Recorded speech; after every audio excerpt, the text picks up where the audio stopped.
So the reason the book I wrote is Shorting the Grid, the hidden fragility of our electric grid. And I believe that the electric grid is becoming more and more fragile in certain areas.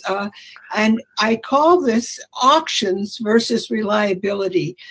Many parts of the electric grid are run by auctions nowadays, and this doesn't necessarily lead to a reliable grid. I really didn't understand this very well until I began following some things on the grid, and then I joined the consumer liaison group for our local grid operator, ISO New England. And then especially when I was on the coordinating committee for that group, I really followed things more closely and learned a lot. And a lot of things I learned didn't make me happy about the future.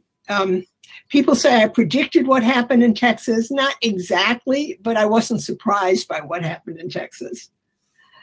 So why I wrote a book about the electric grid. First of all, the areas that are in trouble are, I call them the auction areas in the title, but technically speaking, in America at least, they're regional transmission organizations, and very few people even know they exist. I asked a friend of mine in Chicago, a well-educated person, and said, how's it like being in the PJM region in the middle of the MISO region? And she was like, what? What? Who are these people? Because the regional transmission organizations have always kept a low profile, with the exception of what happened in Texas. Now we all know that ERCOT is a regional transmission organization. People told me also that writing a book about it would be impossible because of the many, many rules as these organizations grow, and that if I wrote it, everybody they would just kind of like, this is too complex, and no one would read it. I decided I would write it anyway because I really felt that through lack of oversight, lack of ability for regular people to comment, these organizations are headed for some real trouble, and I needed to say something about it. So where are these organizations? Now, obviously, I'm speaking to a group that is not in North America, and yet here I have the map of North America. What can I say? That's where I live, and that's what I know about. But there are parallels in Europe. So here are the areas that are regional transmission organizations. Now, some of them are truly regional. New England ISO is in New England. New York ISO is in New York. ERCOT is in Texas. PJM, which started out as Pennsylvania, New Jersey, Maryland, is all over the place, including reaching over to Chicago in the middle of mid-continent ISO territory. They're not really regional transmission organizations anymore. I'm not quite sure what they are, but they're not regional, and they're not all concerned with transmission. So here's my book, Shorting the Grid, The Hidden Fragility of Our Electric Grid. And what is wrong with these regional transmission organizations? Well, first things that's wrong is nobody is responsible for reliability.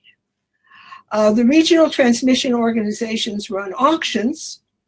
Every 5 minutes, they decide which power plants are going to be running, but they're not responsible for what they call resource adequacy, whether there's enough power plants available. Oh, they do various things to attempt to help that, but when you get right down to it, it's not their problem. The auction system, because it doesn't have a responsibility, and because it can lead to problems in so many different ways, has led to a situation I call Band-Aids are us. In other words, there's one patch after another after another. For example, in our current auction system right now, we have energy auctions, capacity auctions, paper performance auctions, inventoried energy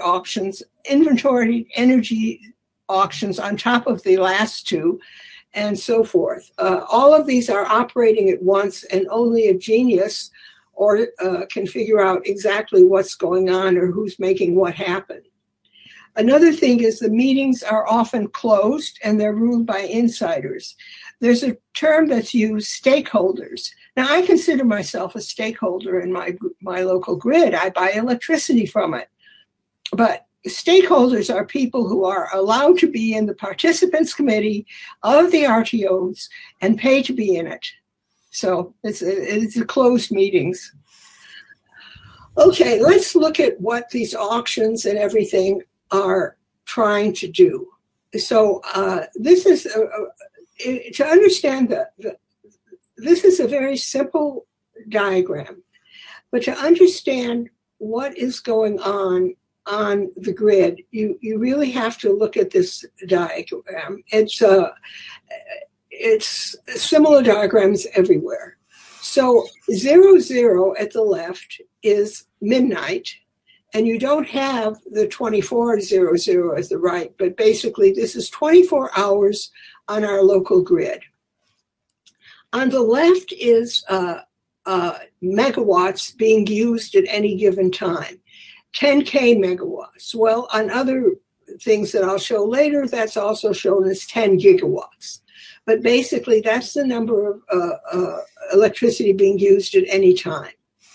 The blue line is the electricity that was forecast to be used by the people at the grid operator the night before. And they have to do this forecast because they have to have power plants ready to go on when they need to go on. And so they have to have power plants in a position to go online. For example, that might mean that they're actually have their generators spinning but no load on them yet.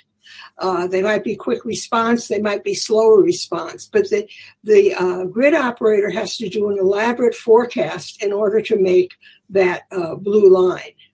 Then the next day happens and people turn on their lights or don't turn on their lights, and then you see the orange line, which is what is actually being used at that moment on the system.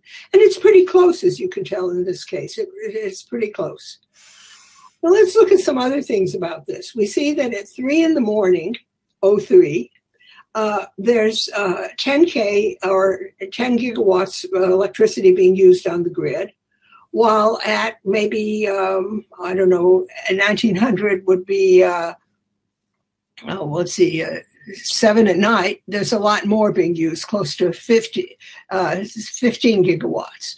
So the grid has varying requirements at varying parts of the day, and that's a really important thing that the grid operator does. There's a control room, and it's the people operating the control room, ordering power plants to go online or to get offline, are the people who are taking care of the balancing authority part of the grid. Now, why is it balancing authority? There's no way to store grid level electricity with the possible exception of a certain number of pump storage projects. So basically, the amount of electricity produced has to equal the amount of electricity used at every moment. And so that balancing authority is busily doing that, doing all the projections ahead of time, seeing how it's actually working, calling on an extra plant if they need it, telling another plant that they don't need it, can you get offline now, and so forth. It's a very demanding job, and I call it the angelic miracle of the grid, that most of the time this works. So let's look at, so now we know about the balancing authority, which is really a lot about the physical grid. We need power, and we are going to get power onto the grid. So now I'm kind of switching over into talking about what I call the policy grid, which is a lot about how power plants get paid. So there's 2 models in America, and I think there are 2 models most places. The first is a traditional vertically integrated utility. That utility is responsible for reliability. It owns the power plants, it owns the distribution systems, and it receives a rate of return set by regulators. The rate of return is enough to make sure that it doesn't lose money, so that it has enough money to keep its plants in good shape, and then it has a profit depending on how well it performed. So if a utility ends up cutting off a lot of people from electricity in a rolling blackout, of a regulated utility did that in a vertically integrated area, the Public Utility Commission would give it a sizable fine. It would say, that was not good, and you are not getting the same rate of return. Your rate of return is going down by a certain percentage because we're fining you. Okay, so the utility is really responsible for reliability, not just in a theoretical, I serve the people, but as a matter of fact, I serve my stockholders by making a profit. Meanwhile, in an RTO area, which is sometimes called deregulated, nobody is responsible for reliability. The utilities that deliver the power to your house are not the same ones that own the power plants, as a rule. Merchant generators, that's what they're called, use the supply the power. They get online and they make electricity and they supply the energy.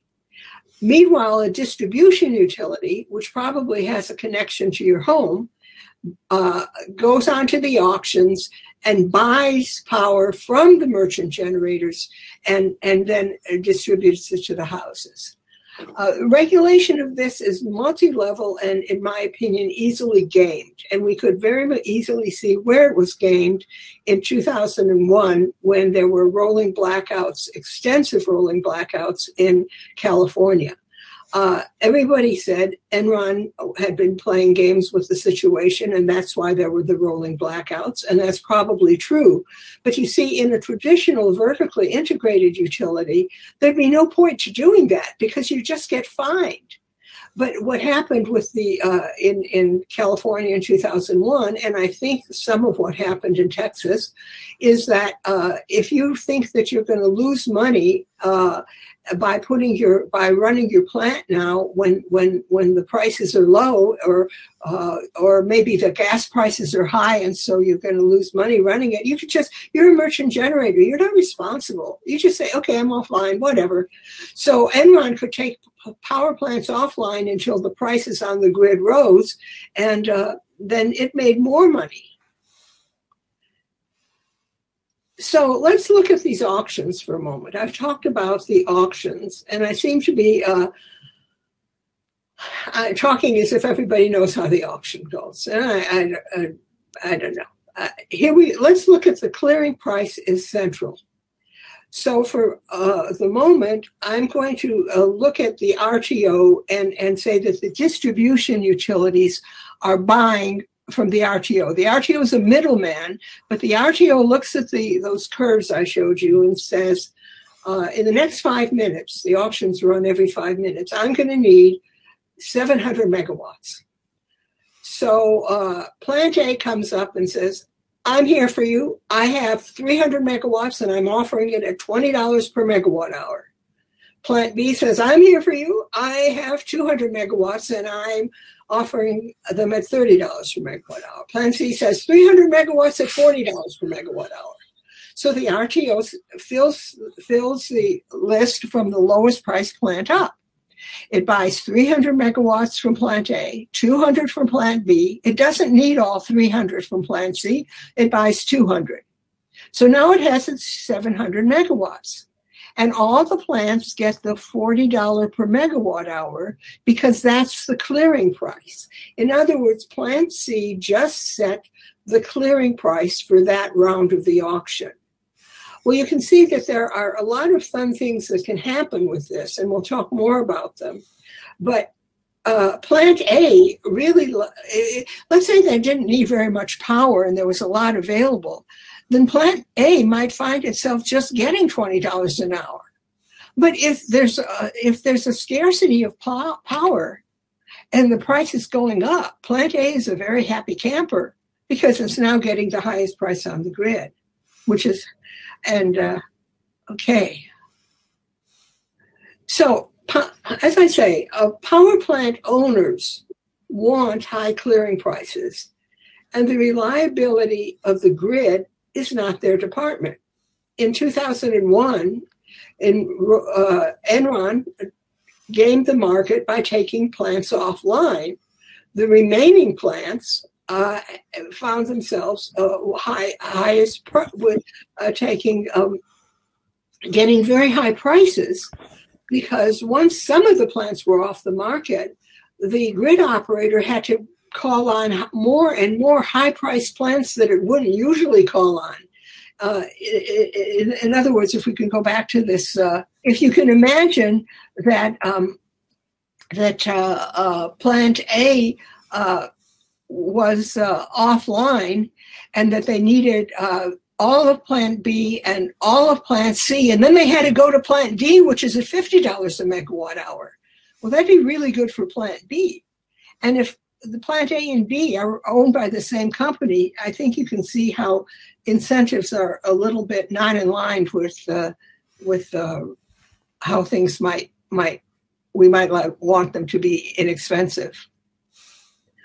Okay, so why do they even do this? Why do they even go to this whole system of auctions every 5 minutes? And what was all this about? I mean, well, they don't work. They don't save money for the consumers. But I think it's only fair to say why they went to auctions. If you remember, the system with the integrated utilities, where the utility was responsible for everything. It was responsible for reliability, it was responsible for its power plant, and it got a rate of return on how much money it spent. Well, many people looked at this and says, oh yeah, if I spend more money, I'm going to get more money. If I have a bigger rate base, then I'll have a higher rate of return on that rate base. And everybody agreed that this meant that in an integrated utility, the incentive was to have things very reliable and a little bit on the gold-plated side. And everybody thought this was something we ought to do something about. Or not everybody, some people thought it was something we should do something about. Unfortunately, a gold-plated, very reliable grid is not necessarily the worst kind of grid. The auctions make the grid more fragile. The near misses are the times when power plants make money. It's a totally perverse incentive. Grid reliability hurts profits. If you look at what was going on in Texas, then you could say that most of the time the grid was like, I don't know, $30 a megawatt hour, and it went up to $9,000 a megawatt hour. You think, well, that's terrible. Well, look at if the plant who could make power at $30 a megawatt hour was getting the 9,000 clearing price, that was a happy plant. The more reliable and boring the grid is, the more the plants are not making money, and everything is like totally grid reliability is not good for profits in an RTO area. I saw a tweet the other day where there was an announcement from North American Reliability Council that said that the Midwest and the Northeast and California were possibly going to have problems with rolling blackouts this summer. And one person tweeted and said, oh, that's a map of the RTO areas in America. And so it is. Okay, let's look at, I tried to see, do the RTO areas, do they actually save money for the consumer? And so I said, okay, I'm going to look at this. And in my book, I looked up 4 different research studies. I think this is the one with the best graph. This study was done by Haas School, which is UC Berkeley Business School, and it was done for the New England States Committee on Electricity, NESCO. Basically, when the RTOs were set up, it was clear that they could make a decision. And since they're multi-state and they kind of override what the states want, the states might not have, especially a small state, enough technical expertise and lawyers to actually deal with what the RTOs are planning to do. So when they were set up, they were also supposed to set up states who were affected by RTOs were supposed to set up their committees on electricity, and this is ours. That is, all the states get together and they fund this little group to figure out what the RTO is doing and whether it's helping. So if you look at the top line, that's when this all started in about 1990, and you can see the top red line is what they call the restructured states, which are the states with RTOs. And the blue line below it is the non-restructured state, which means states that are the white areas in the map that didn't choose to have an RTO. You see, so the white areas on the map are the areas that didn't choose to have an RTO, and the colored in areas on the map are the ones with the restructured states. So here you have the restructured states. They had the highest prices at the beginning, and that's probably why they decided to sign up with the auctions and the RTOs, because they thought, well, I got to lower my consumer prices. I hope to do that. Now, the non-restructured states, you understand this is 25 years from 1990 to 2015. The non-restructured states didn't choose it because they already felt they had low enough prices. Now, do you see anything here that says that the restructured states have gotten cheaper? No. 25 years later, they're still just as much above the non-restructured state. If the RTOs were supposed to save money for the consumer, they've had 25 years to do it, and they haven't done it. So I think I'll continue with a little bit about, when I was planning this talk, I tried to figure out what people would want to hear about. And I felt that I have a whole lot of things I could say about capacity markets. And then I thought, no, everybody asks you, when you try and talk about capacity markets, everybody asks you about Texas. So maybe I should talk about Texas. In the recent cold snap in February, Texans lost power for about 2 days during cold weather. And there were about 100 deaths, some from cold, people couldn't keep their houses warm enough, and some from carbon monoxide poisoning, because people were running heaters within the houses to try and keep warm. And everybody else looked at Texas and said, it can't happen here. That's those Texans. But it can. Now, what are the three things that are different about Texas? Texas decided not to be connected to neighboring grids. Texas decided not to have a capacity market and have an energy-only market. Those are the two major things, actually. But things continue to happen to Texas, can also happen to other RTO areas, which are connected to neighboring grids and do have capacity markets. That's because, as I was trying to say earlier, RTOs have no built-in incentives for reliability. Okay, so I'll talk a little about capacity markets. Everybody says that everybody says, many people say that the problem with Texas is it has an energy-only market. It pays for a kilowatt hour when it gets a kilowatt hour. It doesn't pay for the ability to have a plant online so that it can be called on. So a capacity market is, I'll be online for you. I'll pay for the system will pay for this plant to be available to us, whether it's running or not, for its capacity. And Texas doesn't have a capacity market. ISO New England has a robust capacity market, absolutely a robust capacity market. In 2018, which is the last time I can get numbers for completely, it paid $6 billion in energy payments, that it paid $6 billion for kilowatt hours and $3.6 billion in capacity payments. So it's definitely got a capacity market. It's no small thing. The first part of my book, Shorting the Grid, is ISO New England struggling to get plants to live up to the capacity obligations they took on.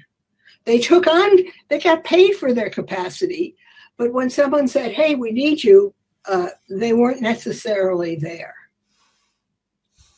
So let me look at what happens on a grid with or without capacity markets, how it can become fragile. It can be over-relied on renewables that start and stop on their schedule, not on the demand schedule. Remember when I showed you that chart before with, 10K at the bottom and 15K at the top? That's the schedule of demand. That's when people want electricity. They don't want very much at 3 in the morning compared to 3 in the afternoon. Then once you have these renewables that start and stop on their schedule, you need what's called fast-acting backup. And so you generally back up the renewables with natural gas, which is very fast-acting. It's like it's an internal combustion engine as opposed to a steam engine. It can change very quickly. Unfortunately, the natural gas is delivered just in time through pipelines. And so sometimes the natural gas just doesn't make it when it's needed. And then finally, so people say, well, if Texas had been connected to the neighbors were having the same weather. The neighbors were having their own problems. They didn't have a capacity to spare or anything like that. So let me see if I can show you so here's how I believe that the RTOs slide toward this fatal trifecta much more rapidly, because the old-fashioned vertically integrated area where the utility was responsible, soup to nuts, eggs to apples, whatever, it took planning for resource adequacy very seriously. The states have much more of a say. The utilities are afraid of being fined. In an RTO area, everything's very diffuse. And no one is really responsible for planning for and paying for reliability. People say, well, the Texans didn't winterize. No one was going to pay them to winterize. I'm going to show you a graph from New England next so you can see what I'm talking about. And the power plants in an RTO area can make big bucks when the grid is stressed. It's an incentive. So let's look at what happened in Texas. The wind died down, and gas could not or would not be delivered. There was no money for winterizing. You remember the power plants are competing to be the cheapest thing on the grid, so they'll be chosen. That means that a power plant that winterizes might not be the cheapest. Some plants would have lost money because the price of gas went high. They would have lost money by staying online. Well, maybe they didn't stay online. And cutting electricity cut gas production because the gas needs to be pumped with compressors to get to the electric power plants. So if you cut electricity, you can also cut gas production and you can cut off more power plants. I do not want to say that there was nothing going on with the weather, because even one of the nuclear plants went offline for 30 hours. But then again, that nuclear plant could have been winterized better, but there was no money for that in the RTO system.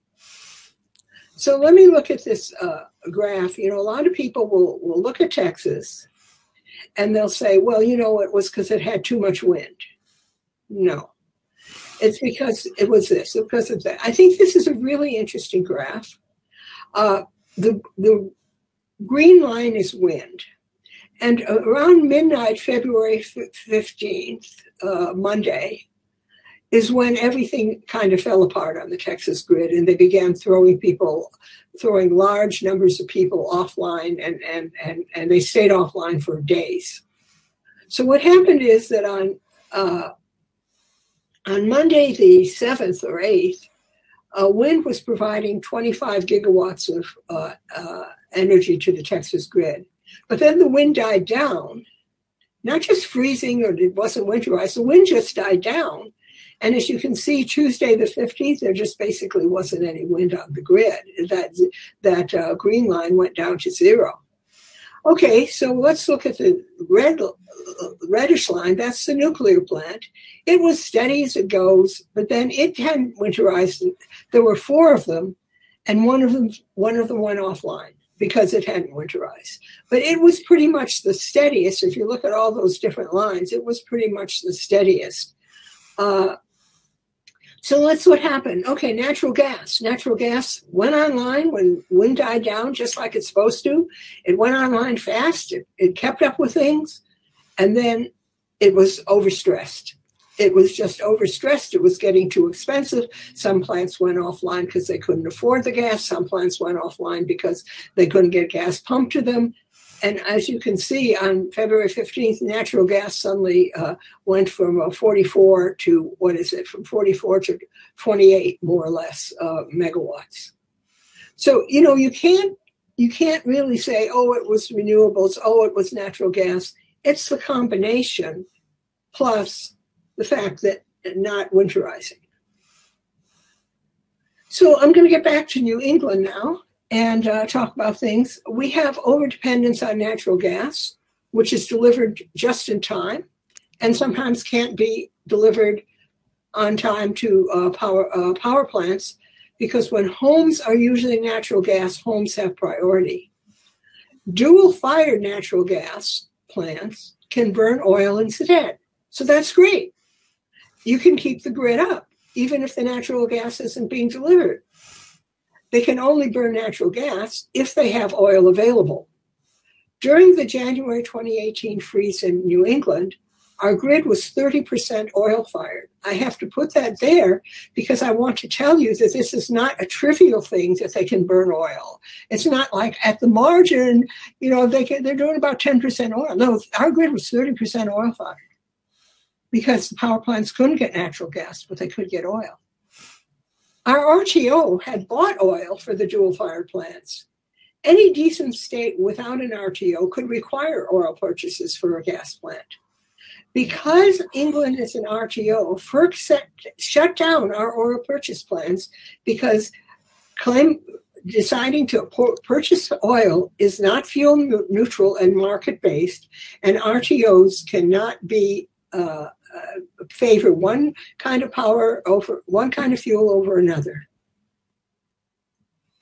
So I just want to show you this little thing, which is the generator oil burn on January 2018 on our grid.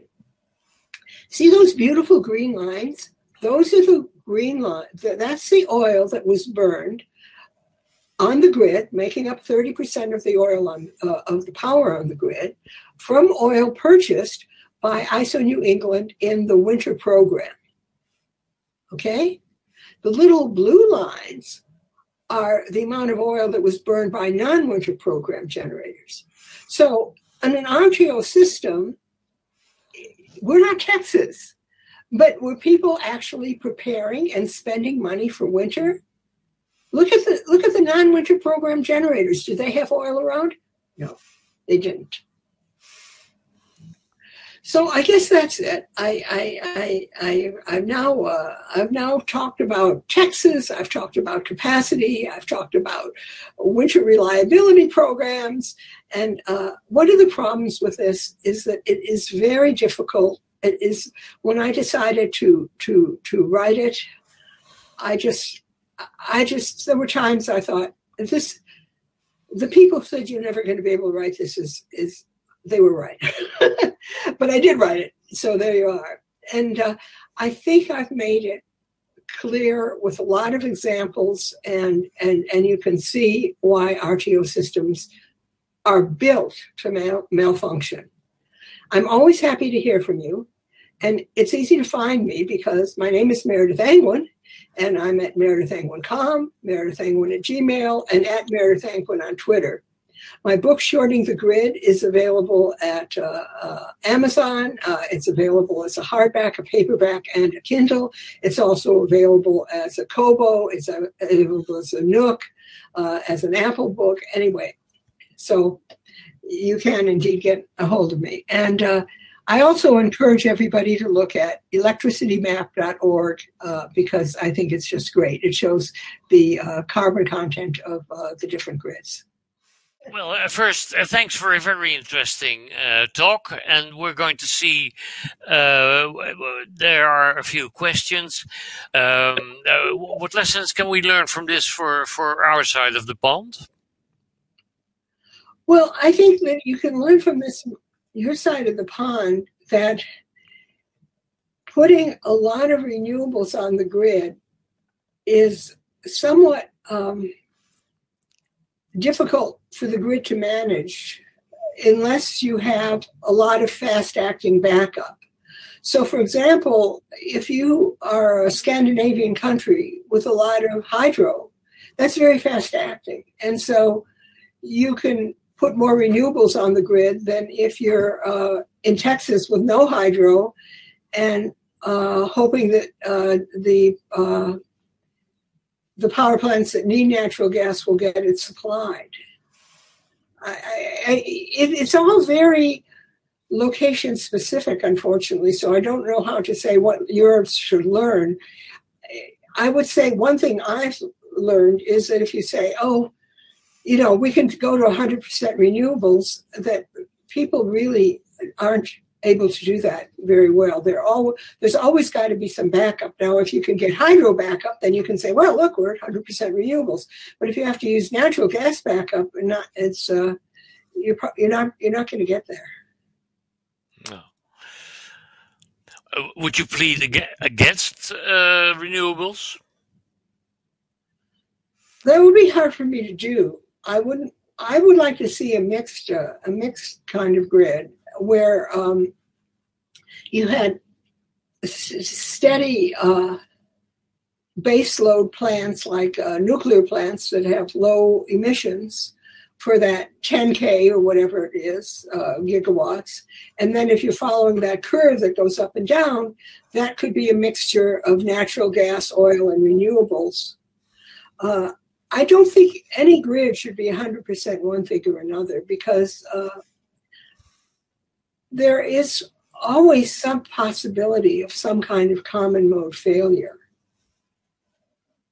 So I like to see a very mixed, robust grid, which can definitely include renewables. But when people begin overselling renewables and say, oh, the grid's going to be 80%, 90% renewables by 10 years from now, I'm like, oh, no, it's not.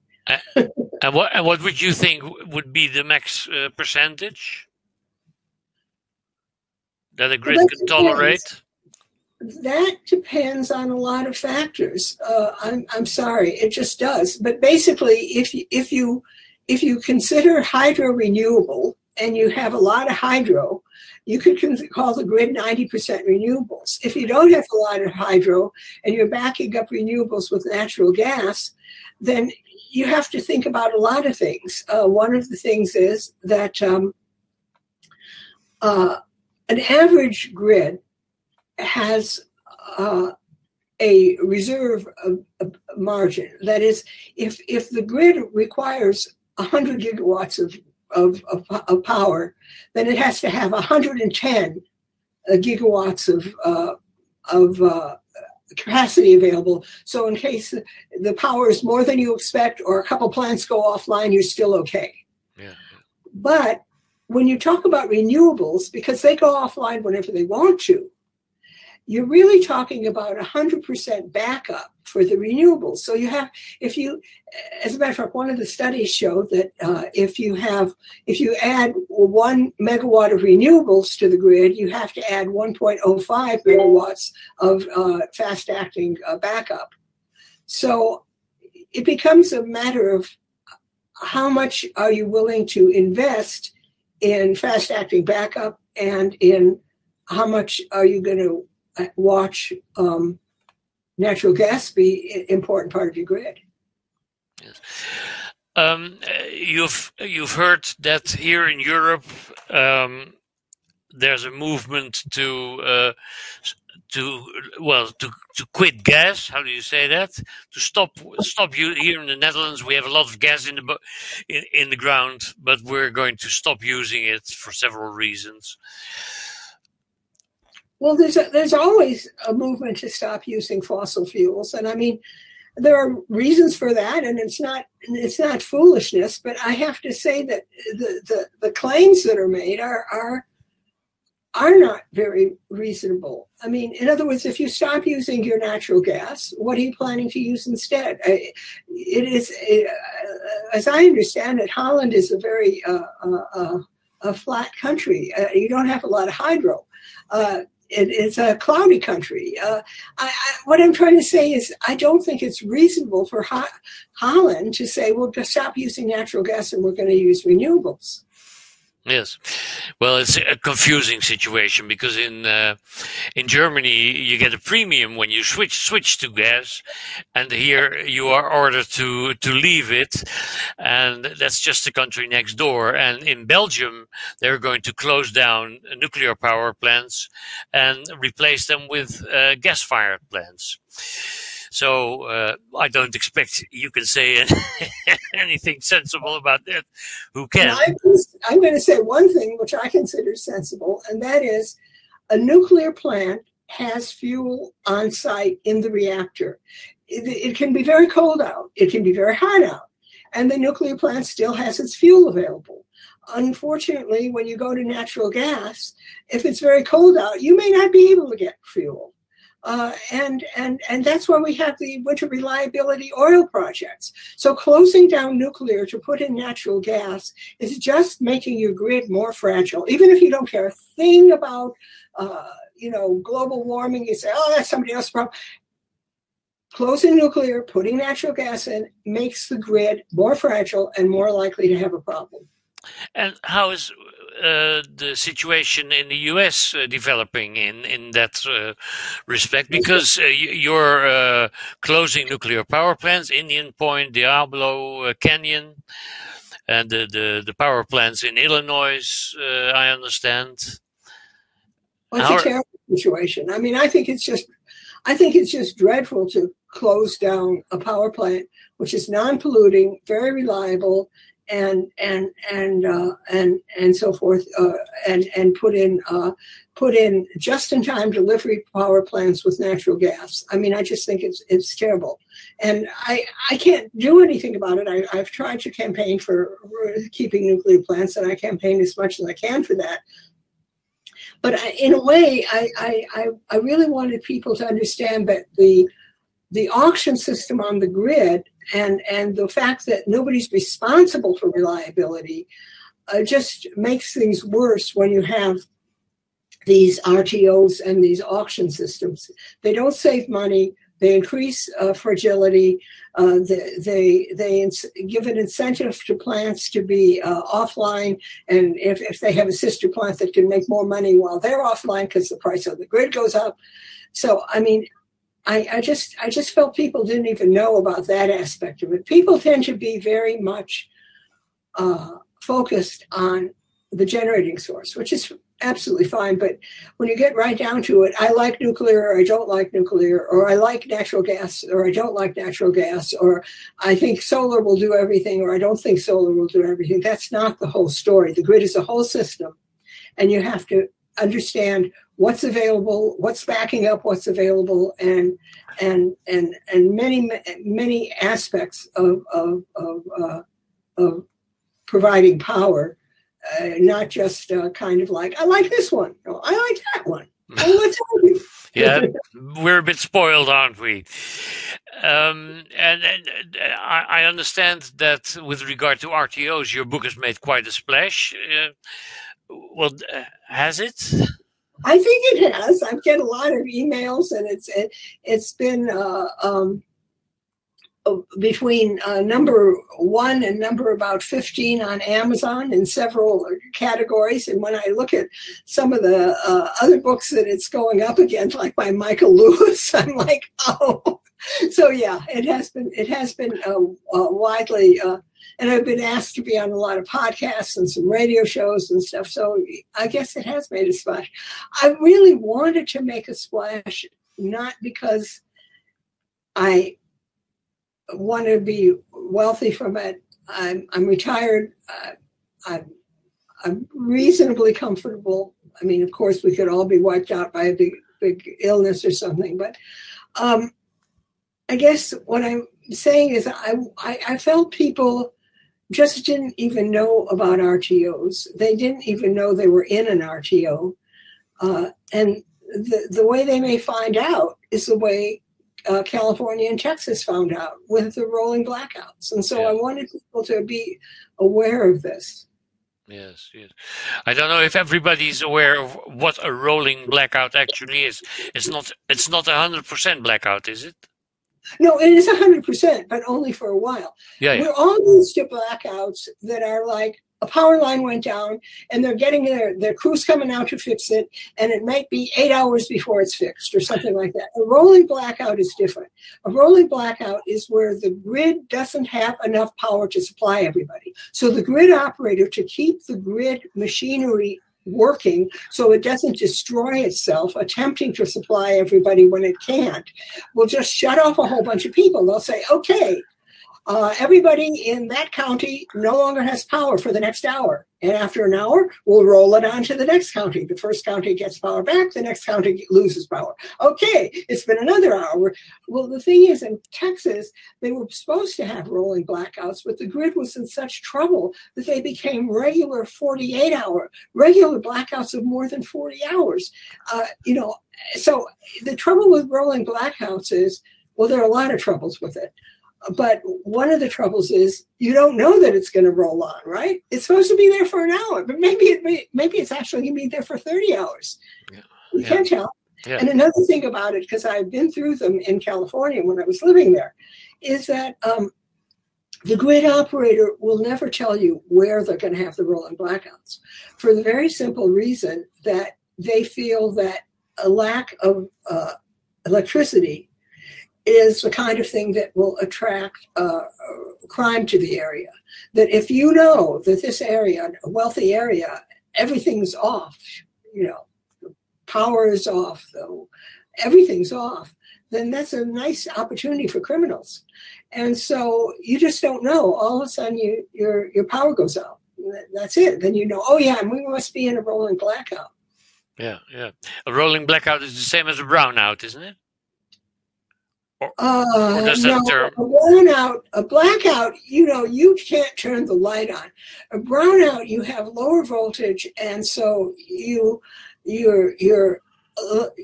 large equipment like a refrigerator might cycle itself off because it can't get enough voltage. Meanwhile, maybe one of your lights are sort of dimmer. It's a little different. Oh, I haven't experienced that in my life here in Europe. A brownout, no. No, they don't.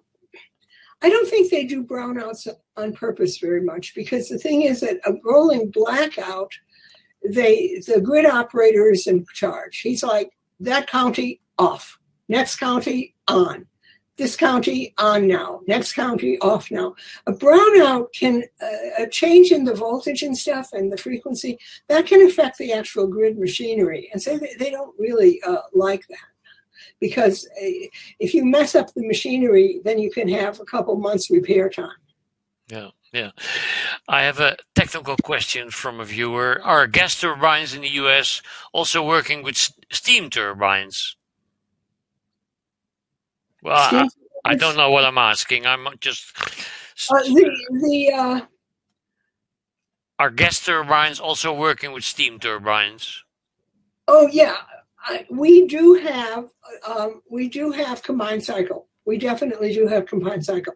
Oh, what that is a gas turbine, and the gas turbine, you put the gas through and it's burning in the turbine. It's combusting in the turbine, and it comes out the other end. It's still very hot, and you can put it under a water source, and you can raise steam, and then you make more steam. And those are the most efficient of power plants. They can be 60% efficient in the sense that one unit of 100 units of heat turns into 60 units of electricity. You understand, with your car, 1 unit of heat from your engine turns into maybe 20, 30 units of rolling the wheels. There's a lot of heat rejected in most traditional plants, but combined cycle plants are very, very efficient. Okay.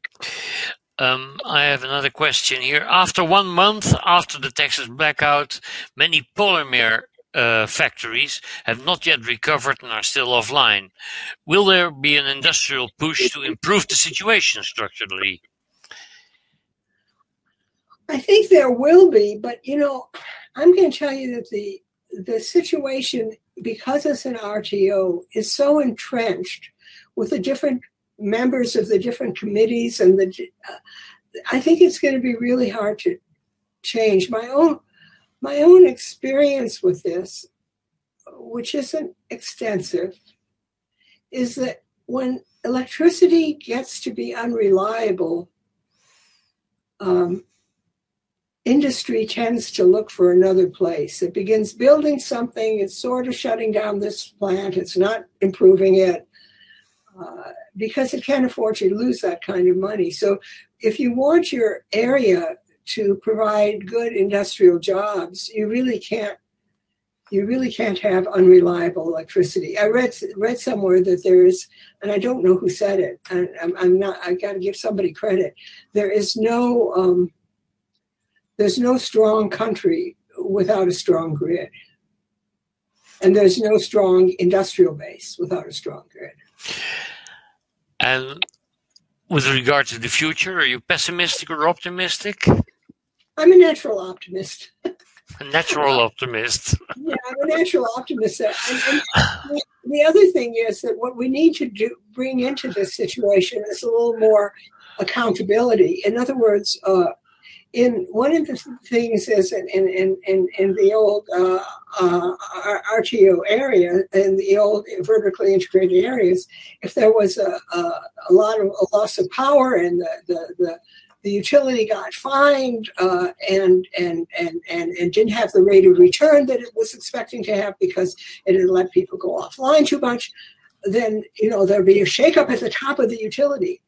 Now I don't think that it would necessarily have been those people's fault, but I will say that all the utility executives were very motivated to make sure that sort of thing didn't happen. And there's not anything like that, really. I mean, you can't even go to the RTOs rarely even have public meetings, and so even if the RTO was mismanaging things in a way, what are you going to do? You're not even anyway. So yeah, this accountability is very, very important, and it's a missing link in the RTO areas. Okay. Do you know anything with regard to the situation in China? I don't study China very much. They're building a lot of coal and they're building a lot of nuclear, and that's all I really know about. And they're exporting a lot of solar, and they also have a lot of solar, but I don't think they're actually, they're not going around saying we're going to be 100% solar, not at the rate they're building coal and nuclear. No. But the Uyghur slaves do a fantastic job.